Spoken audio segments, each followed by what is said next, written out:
कैसे हैं आप सब। मैं आपका स्वागत करता हूं अपने YouTube चैनल इंदौर की पाठशाला पर। जी हां, आपका अपना YouTube चैनल। और हम लेकर आए हैं आपके लिए BCom फाइनल ईयर के स्टूडेंट्स के लिए अकाउंटिंग ग्रुप का income tax law and practice का एक पेपर, जो रेगुलर वाले स्टूडेंट के लिए 40 मार्क्स का होने वाला है, प्राइवेट के लिए 50 मार्क्स का होने वाला है, जिसमें मिनिमम आपको रेगुलर के लिए 13 मार्क्स लाना है और प्राइवेट के लिए आपको 17 मार्क्स लाना है। तो वीडियो को स्टार्ट करने से पहले जल्दी इस चैनल को लाइक कर दीजिए। अगर आपने अभी तक सब्सक्राइब नहीं किया हो, सब्सक्राइब कर दीजिए और बेल आइकन ज़रूर दबा दीजिए ताकि कोई भी अपडेट आपसे मिस ना हो। अब हम आपको रेगुलरली जो आपके एग्ज़ाम आने वाले हैं उससे रिलेटेड सारे पेपर्स करवाएंगे, जो इंपॉर्टेंट क्वेश्चंस होंगे यूनिट वाइज वो बताए जाएंगे। तो इसके लिए चैनल पे बने रहिएगा। तो आइए शुरू करते हैं। देखिए, हमारा पहला जो सेक्शन है, सेक्शन ए, वो ऑब्जेक्टिव सेक्शन है, जहाँ पर आपको वस्तुनिष्ठ प्रश्न मिलेंगे, जहाँ पर आपको एक एक नंबर के 5 क्वेश्चंस करना होंगे। इसमें पहला प्रश्न है आपके सामने, अवयस्क की आय कर मुक्त होती है, minor income is exempted to the extent of. अब जो एक माइनर अर्न करता है, आपको पता होगा कि माइनर मतलब जो 18 साल से कम का होता है। वैसे तो माइनर की जो इनकम होती है आपको पता होगा मदर या फादर की इनकम में क्लब हो जाती है। अगर माइनर ने खुद की पर्सनल स्किल से अर्न किया हो तो वो इनकम क्लब नहीं होती है, इतना आपको बता दूं मैं। सेकंड प्रश्न, शिक्षा भत्ता कितने बच्चों के लिए कर मुक्त है, ध्यान रखना है। Education allowance is exempted for how many childrens. अगर कोई पेरेंट्स है तो अगर उसको उसकी जॉब के अंदर एजुकेशन अलाउंस मिलता है तो वो कितने बच्चों पर उसको वो अलाउंस फ्री होता है, 1, 2, 4 या अनलिमिटेड। देखिए, अगर आपने थोड़ी भी स्टडी की होगी तो ये आसानी से आप कर सकते हैं। जो थर्ड प्रश्न आपके सामने है, एक व्यक्ति को दीर्घकालीन पूंजी लाभ पर निम्नलिखित दर से कर लगता है। Income tax rate on long term capital gain. अगर कोई व्यक्ति long term capital gain earn करता है, जिसको बोलते हैं दीर्घकालीन पूंजी लाभ, तो कितने प्रतिशत दर से उस पर जो है वो टैक्स इम्पोज होता है, ध्यान रखना है आपको। धारा 80C बहुत इंपॉर्टेंट है ये, इससे आपको एग्जाम में न्यूमेरिकल क्वेश्चन भी आता है और थ्योरी क्वेश्चन भी आता है। तो क्योंकि 80C के अंदर जो डिडक्शन अलाउ होते हैं, जो कटौतियाँ मिलती है, उसके बारे में आपको विशेष रूप से ध्यान रखना है। वैसे सारे डिडक्शन इंपॉर्टेंट है, 80C, 80DDB, लेकिन 80C आपसे एग्जाम में ज़्यादा पूछते हैं, तो ध्यान रखना है आपको इसके लिए। नेक्स्ट है, ओरिएंट लिमिटेड ने राम से एक शोरूम 28,000 रुपये मासिक किराए पे लिया। ध्यान रखना, मासिक लिखा है यहाँ पे, मंथली। कंपनी उद्गम स्थान पर कर की कटौती करेगी। उद्गम स्थान को आप सिंपल भाषा में TDS समझ सकते हैं, जिसको हम इंग्लिश में टैक्स डिडक्शन एट सोर्स कहते हैं। इसमें उन्होंने बोला है कि ओरियन लिमिटेड है, उन्होंने शोरूम रेंट पे लिया है @28,000 per month from Ram. The company should deduct TDS कितना परसेंट मिलता है, अगर आप सबको पता है तो इजीली आप ये क्वेश्चन कर सकते हैं। तो अगर आप ये 5 ऑब्जेक्टिव की बात करें तो ये ऑब्जेक्टिव कोई इन्होंने बहुत डिटेल में नहीं पूछे हैं, आपसे सिंपल डायरेक्ट पूछे हुए हैं। आप सभी को अगर तैयारी करना है और अगर ऑब्जेक्टिव क्लियर करना चाहते हैं आप अच्छे से, तो मैं आपको ये बताऊँगा कि आपको एक बार जितने भी डिडक्शन है सब पढ़ के रखना है। कौन कौन सी इनकम जो है वो आपके लिए एग्जम्प्ट है, जैसे एग्रीकल्चर इनकम एग्जम्प्ट होती है, तो आपको सारी जितनी भी एग्जम्प्टेड इनकम्स हैं उनकी लिस्ट को आपको पता होना चाहिए। किसी इंसान को इनकम कितने सोर्सेज से होती है वो आपको पता होना चाहिए, जैसे कि income from house property, income from business and profession, income from salary, income from capital gain और इनकम फ्रॉम अदर सोर्सेज। इन्हीं 5 सोर्सेज से किसी पर्सन को इनकम हो सकती है, तो आपको उन सबको अच्छे से ध्यान रखना है। अगर हम बात करें सेक्शन बी की, सेक्शन बी के अंदर रेगुलर स्टूडेंट के लिए हमारे पास 5 क्वेश्चन है 3 मार्क्स के, जिसके लिए टोटल होता है आपका 15। प्राइवेट के लिए भी सेम है। यहाँ पर जो पहला प्रश्न है, what is praevia year and assessment year.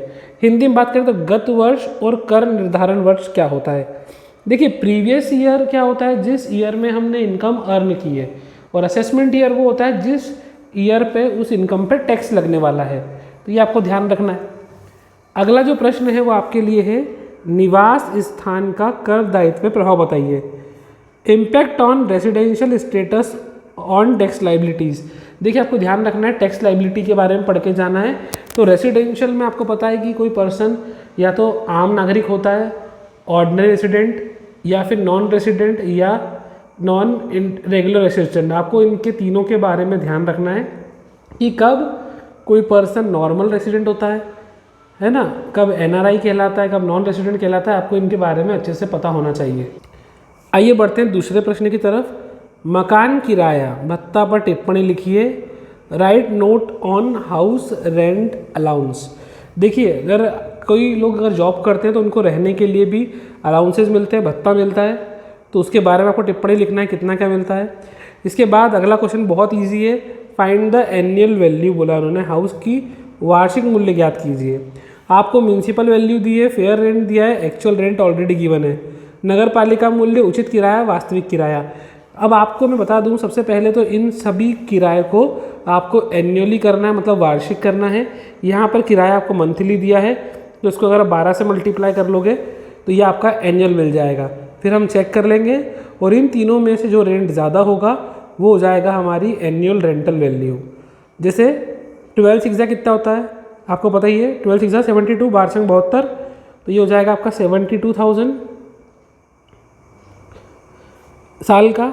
अगर हम देखें तो म्यूनसिपल वैल्यू 55,000 है, फेयर रेंट 60,000 है और वास्तविक जो किराया ले रहा है वो 72,000 है। तो हम जो है 72,000 को कंसीडर करेंगे, मतलब जो हमारा जवाब होगा वो होगा 72,000 का, विच एवर इज़ हायर। ध्यान रखना एग्जाम्पल में नगर पालिका मूल्य, उचित किराया, वास्तविक किराया तीनों दिया हो तो तीनों में से जो अधिक होता है हम उसको हमारा एनुअल वैल्यू कंसीडर करते हैं, एनुअल वैल्यू मानते हैं। आई होप क्लियर होगा आपको। आगे साथ में कुछ और भी लिखा है, अभी रुक जाइए, अभी क्वेश्चन कंप्लीट नहीं हुआ है। मकान 3 माह खाली भी रहा है, ये भी ध्यान रखना है आपको कि 3 माह वैकेंट है, मतलब यहाँ पर जो किराया वो 12 महीने नहीं मिला आपको, ये मिला है 9 मंथ के लिए, ये भी आपको ध्यान रखना है। तो 9 6 कितना होता है, सभी को पता होगा ना, 6 9 54,000। अब इस कंडीशन में ये तो किराया लिया नहीं अपन ने, वैकेंसी पीरियड का है, तो आपको ध्यान रखना है वैकेंसी पीरियड को भी कैलकुलेट करते वक्त। नेक्स्ट क्वेश्चन के बारे में बात करें, मेसर्स अरिहंत इंटरप्राइजेस का लाभ हानि खाता निम्नलिखित व्ययों को हटाने के बाद जो उनकी दी हुई आय 6,63,500 रुपये शुद्ध लाभ दर्शाता है। P&L account of messrs Arihant enterprise show a net profit 6,60,500 after debiting the followings. अब उन्होंने क्या क्या एक्सपेंसेस डेबिट किए उनके बारे में बताना है। विड्रॉल फॉर पर्सनल एक्सपेंसेस, व्यक्तिगत आय के लिए 40,000 खर्च किया है उन्होंने। इंश्योरेंस प्रीमियम, जीवन बीमा के लिए 15,000। इनकम टैक्स के लिए, आयकर के लिए 22,000। Expenses relating to income tax proceeding, आपको पता होगा कि कार्यवाही करने के दौरान भी फाइल बनाने में इन्हें पैसा लगता है, तो 15,000 उसमें लग गए। मकान का उन्होंने बोला है 14,000, है ना, म्यूनसिपल जो टैक्स है उन्होंने बोला है कितना है 14,000। तो compute the taxable income under the profit from business, सिर्फ उन्होंने बिजनेस हेड से इनकम पूछी है, तो आपको ध्यान रखना है बिजनेस हेड से पूछा है तो सिर्फ बिजनेस के जो एक्सपेंसेस उनको अलाउ करना है, और जो बिजनेस के नहीं हो उनको डिसअलाउ करके वापस से एड बैक कर देना है, आपको वापस से प्रॉफिट में जोड़ देना है। इसके लिए और में जो प्रश्न आया है, दीर्घकालीन पूंजी लाभ की गणना की विधि संक्षेप में बताइए। Explain in brief the process of calculation long term capital gain. देखो मैंने आपको फिर बोला है, आपको पांचों हेड के बारे में पता होना चाहिए, है ना। इनकम फ्रॉम हाउस प्रॉपर्टी, आपको हाउस प्रॉपर्टी कैसे कैलकुलेट करते हैं, क्या तरीका होता है, वेकेंट हाउस का क्या होता है, कैसे क्रिएट करते हैं। देखो हाउस 2 टाइप के होते हैं, एक तो लेट आउट हाउस जो हम किराए पे देते हैं, और एक होता है जिस हाउस में हम खुद रहते हैं, सेल्फ ऑक्यूपाइड हाउस, तो उसके बारे में पता होना चाहिए। बिजनेस प्रोफेशन से इंसान को इनकम होती है, तो आपको बिजनेस हेड के बारे में पता होना चाहिए, आपको कैपिटल गेन के बारे में पता होना चाहिए। तो बिजनेस और प्रोफेशन दोनों इसमें आते हैं, है ना, तो आपको ध्यान रखना है बिजनेस एंड प्रोफेशन भी करना है आपको। इसके बाद सैलरी से पैसा मिलता है एक पर्सन को, और उसके कुछ होते हैं अदर सोर्स, जैसे वो गैम्बलिंग वगैरह, और वो हाउस रेस में पैसा लगाता है, करोड़पति वगैरह में जीत के ला गया, तो इस टाइप का कुछ। Question 4 again very important, what are deemed incomes. मानी गई आय किसे कहते हैं। आपको डीम्ड इनकम मैंने पहले बोला करना ही है, साथ में आपको मैंने पहले से बता रखा है कि सारी एग्जम्प्टेड इनकम्स के बारे में पता होना चाहिए, टैक्स स्लैब क्या चल रहा है इसके बारे में पता होना चाहिए। पेपर बहुत अच्छा जाएगा आपका कल का, उसमें कोई आपको टेंशन नहीं लेना है। और मैंने ऑलरेडी पहले भी प्रीवियस ईयर में वीडियो डाल रखा है, उसमें यूनिट वाइज इंपॉर्टेंट है, जिसकी लिंक मैं डिस्क्रिप्शन बॉक्स में शेयर कर दूंगा, तो आप वो प्लेलिस्ट में जाकर वो देख सकते हैं आसानी से। और सारे सब्जेक्ट की प्लेलिस्ट आपको मिल जाएगी, वहाँ पर आपको सारी वीडियोस को मिल जाएंगी, यूनिट वाइज मिल जाएंगे। और रेगुलरली मैं आपके लिए वीडियो लेकर आऊँगा। ड्यू टू सम रीज़न मैं वीडियो अपलोड नहीं कर पा रहा था, जो अब मैं कर दूंगा। आइए इसके और में क्वेश्चन देखते हैं। Distinguish between total income and gross total income. Again very important question है ये। कुल आय और सकल कुल आय में अंतर क्या होता है? डिडक्शन एट सोर्स क्या होता है? TDS। और पेन परमानेंट अकाउंट नंबर, पता ही है ना आपको, स्थायी खाता संख्या।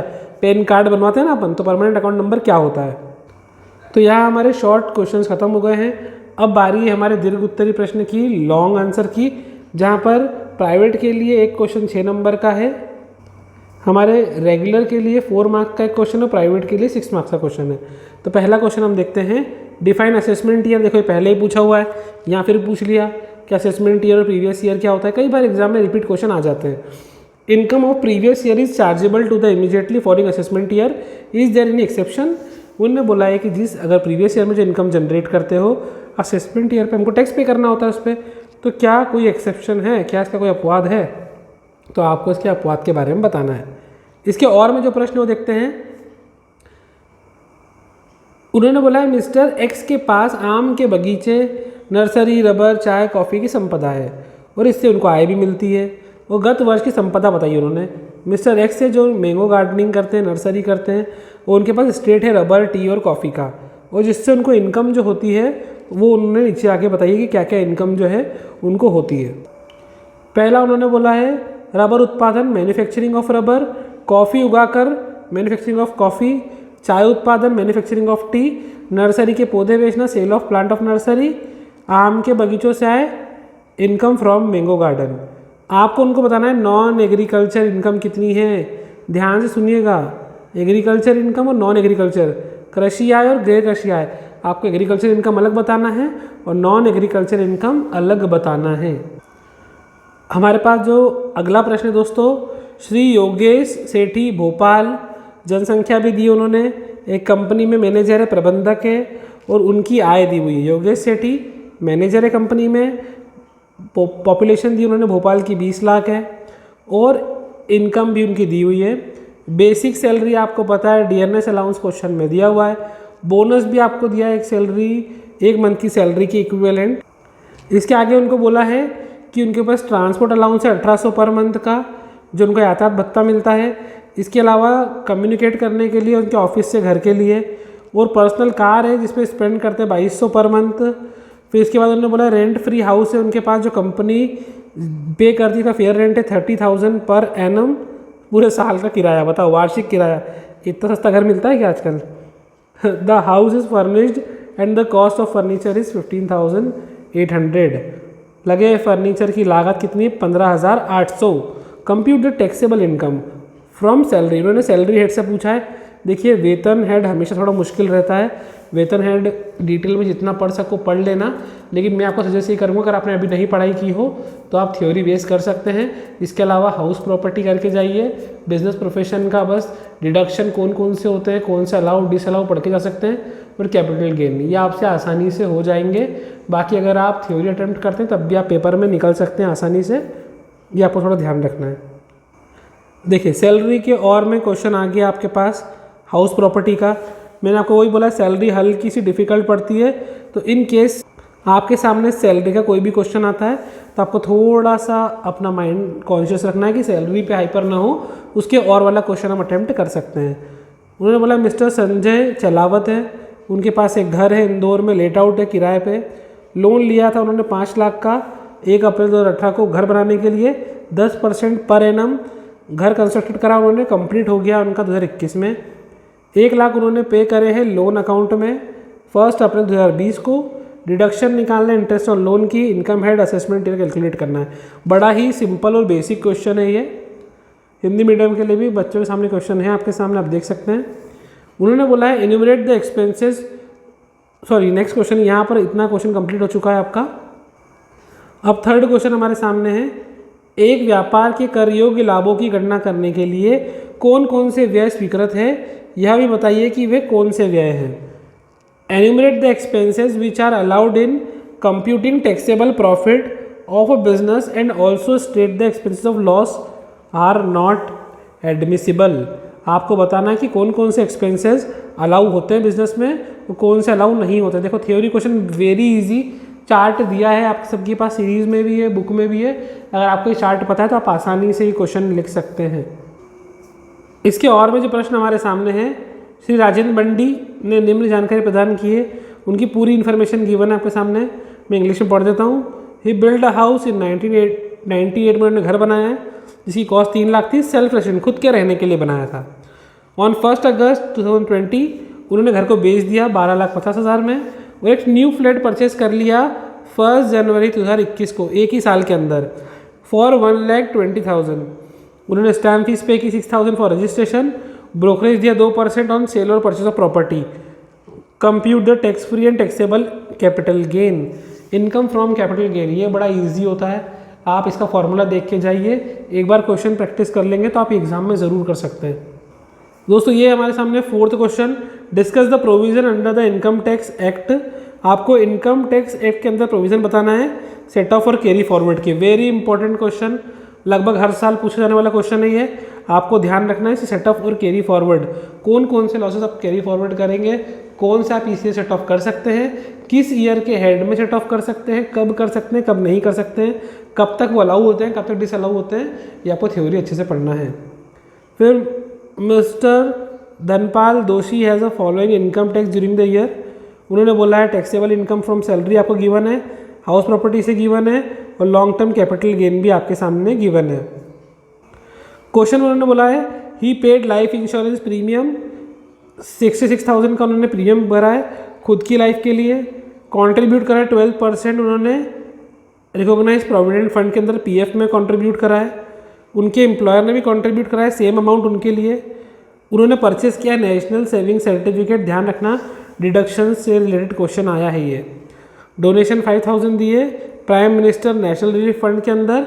आपको ग्रॉस टैक्स लायबिलिटी निकालना है, ध्यान रखिएगा नेशनल सेविंग सर्टिफिकेट हो या prime minister national relief fund हो, इनमें आपको डिडक्शन मिलते हैं, छूट मिलती है। और ये हमारे पेपर का लास्ट क्वेश्चन है, आयकर अधिनियम के अंतर्गत कर निर्धारण की प्रक्रिया बताइए। Discuss the procedure for assessment under the income tax act, important question again. और discuss the provision of the income tax act regarding the prosecution in various condition. उन्होंने प्रोसिक्यूशन, सज़ा के बारे में क्वेश्चन पूछा है आपसे, ये किन किन अपराधों के लिए क्या सज़ा दी जा सकती है इनकम टैक्स के अंदर। तो दोस्तों ये था आपके सामने डिटेल पेपर। आई होप आपका कल का पेपर बहुत अच्छा जाएगा, आपको बिल्कुल टेंशन लेने की ज़रूरत नहीं है, पैनिक होने की ज़रूरत नहीं है। अगर आप थ्योरी बेस्ड भी जा रहे हैं तो आपको कम से कम हर यूनिट वाइज क्वेश्चन याद करना है। हर यूनिट का फर्स्ट क्वेश्चन आपको एटलीस्ट मिनिमम पता होना चाहिए ताकि आप आराम से लिख सकें। बात करूँ मैं अगर इनकम टैक्स की, तो मैं अभी आपको एक वीडियो की लिंक डालने वाला हूँ, इसके अंदर आप उसको देख लीजिए, उसमें यूनिट वाइज आपके पास क्वेश्चन मिल जाएंगे, तो आप उसको एक देख सकते हैं। और हर यूनिट का फर्स्ट क्वेश्चन ज़रूर करके जाना है आपको ताकि आप आराम से लिख सकें। लेकिन आपको इनकम टैक्स में डिडक्शन पता होना चाहिए, कब कब छूट मिलती है पता होना चाहिए, capital gain, business profession, house property पे कमांड होना चाहिए आपकी। और अगर उतना नहीं किया आपने तो प्लीज़ थ्योरी क्वेश्चन ज़रूर करके जाए। All the very best. आपका अपना यूट्यूब चैनल इंदौर की पाठशाला, लाइक कीजिए, शेयर कीजिए, सब्सक्राइब कीजिए। मैं मिलता हूँ आपसे कल अपनी नई वीडियो के साथ। All the best guys.